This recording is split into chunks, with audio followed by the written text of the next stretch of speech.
আসসালামু আলাইকুম, কেমন আছেন সবাই? আশা করি ভালো। আজকে আমি তরমুজের ঠান্ডা ঠান্ডা জুস বানিয়ে দেখাবো।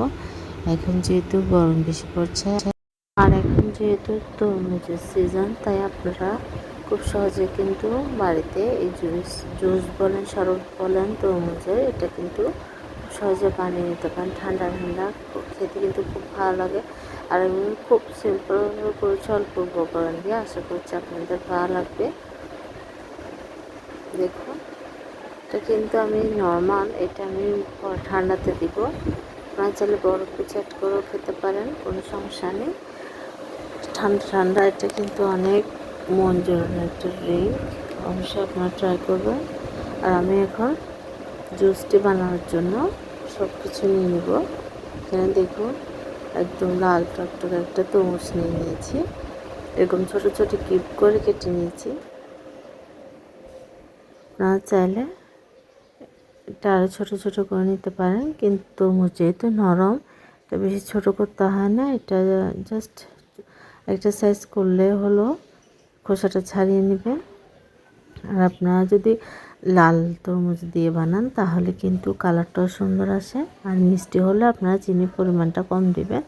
আমি এখানে 2 চা চামচ পরিমাণ লেবুর রস দিয়ে দিচ্ছি। এটা অবশ্যই দিবেন, তাহলে অনেক মজা লাগে। তারপর এখানে ফ্রেশ পুদিনা পাতা দিয়ে দিচ্ছি, 5 থেকে 6টা হবে পাতা।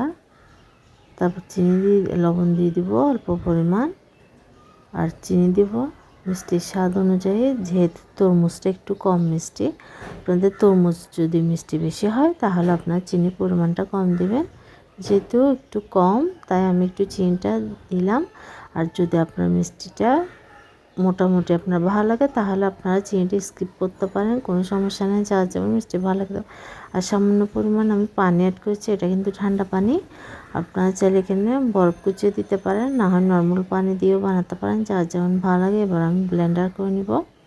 খুবই সহজ, খুবই ঝটপট একটি রিফ্রেশিং শরবত বলতে পারেন বা জুস, যে যেটাই বলেন, কিন্তু আপনারা একবার হলো আমার রেসিপিটি ফলো করে বানাবেন। ঝটপট মেহমান আসলেও কিন্তু আপনারা এই শরবতটি বানিয়ে দিতে পারেন গরমের মধ্যে, খুবই সহজ। এবার আমি একটি ছাঁকনি দিয়ে ছেঁকে নিব।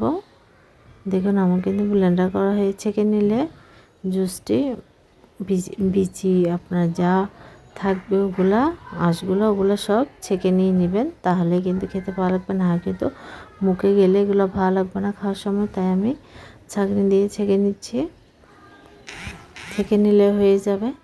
দেখুন, আমি নিয়ে নিলাম।